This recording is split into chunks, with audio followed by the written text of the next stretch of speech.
Thank you. Thank you. Myself, Dr. Keshav Chandra Mandal. I am a researcher and an author on gender empowerment and development studies. Very recently, I have conducted a study on gender empowerment.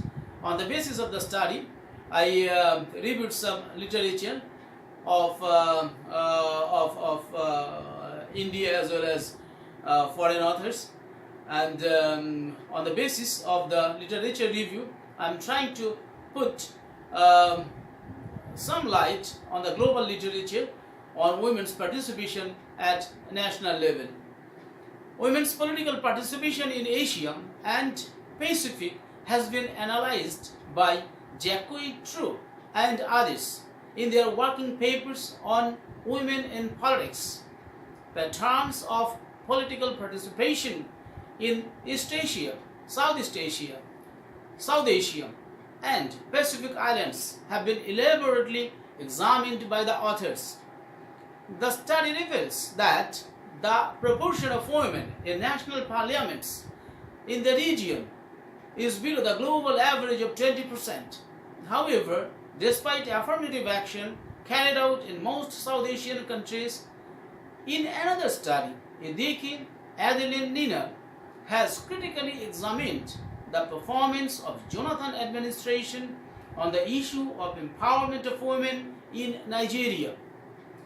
The article estimates that under the Jonathan administration, Nigerian women have attained the highest level of participation in the nation's social, political, and economic life. She has highlighted some of the important indicators for the development of women, including microcredit policies and fund for widows. Besides, funding for women political aspirants is a great scheme introduced by Jonathan government for women's economic and political empowerment. This is a very good step taken by Nigerian government for the empowerment of women. In a research paper, Tai Ui Sun attempts to evaluate the status of women's representation in politics and public administration in Taiwan and 16 other Western as well as Asian countries, which highlights the general perception of common people in Taiwan.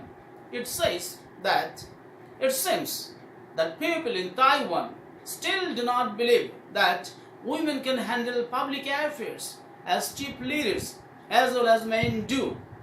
Though women in Taiwan are encouraged to participate in politics and administration, they are mostly expected to help their male counterparts through this process.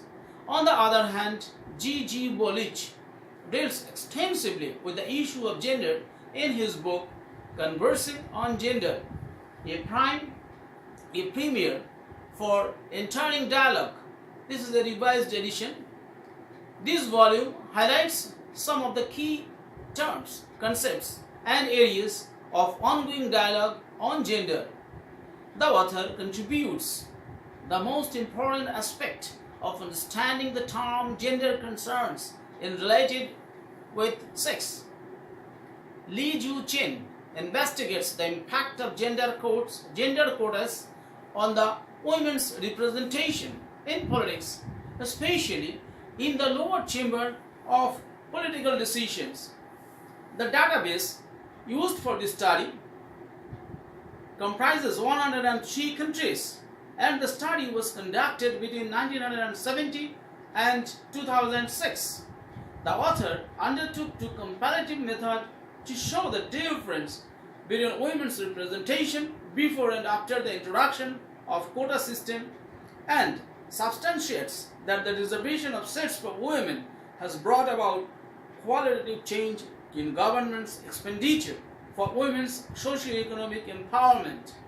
The book of Maria Mais and Rhoda Redduck is based on papers submitted in a seminar held at the Institute of Social Studies, Hague.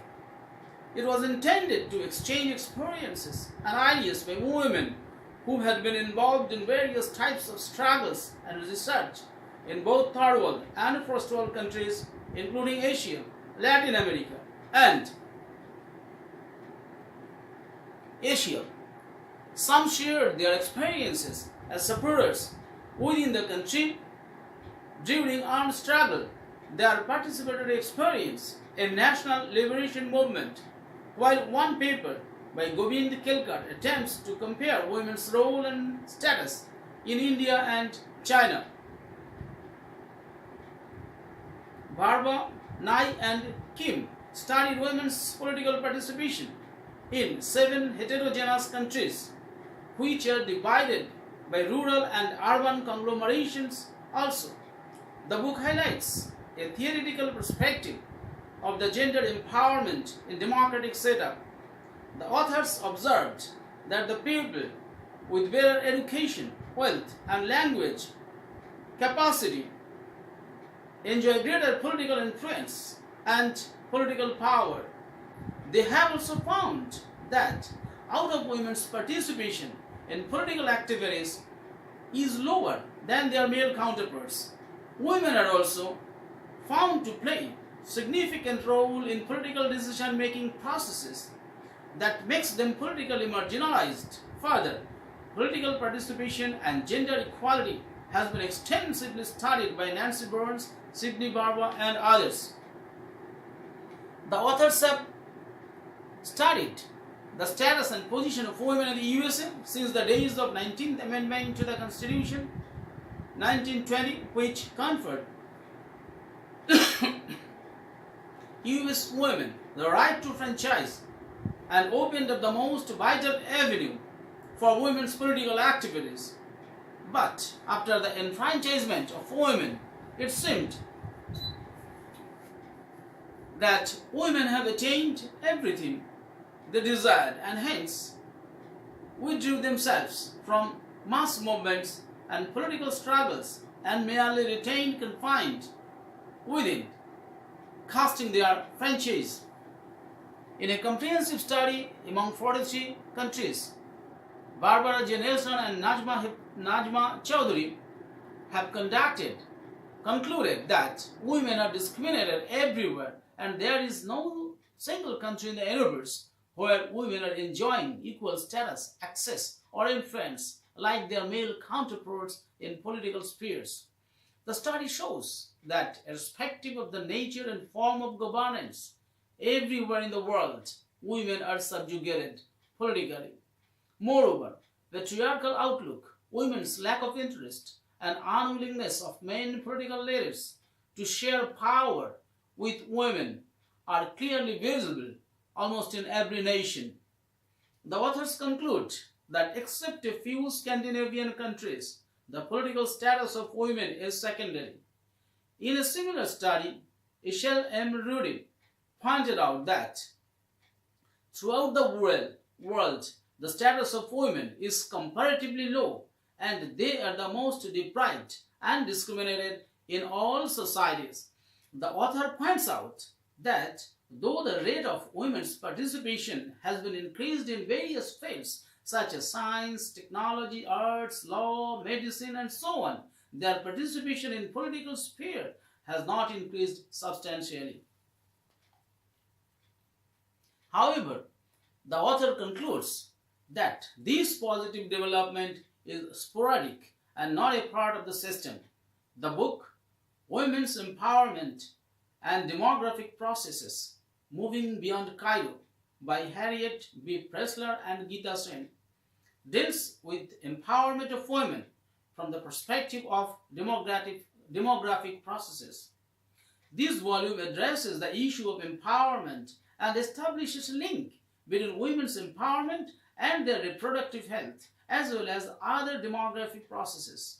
In an article on Mexican women's economic restructuring and autonomy, Brigida Garcia argues that economic structuring has adversely affected both men and women, but particularly women in the less privileged categories of employment.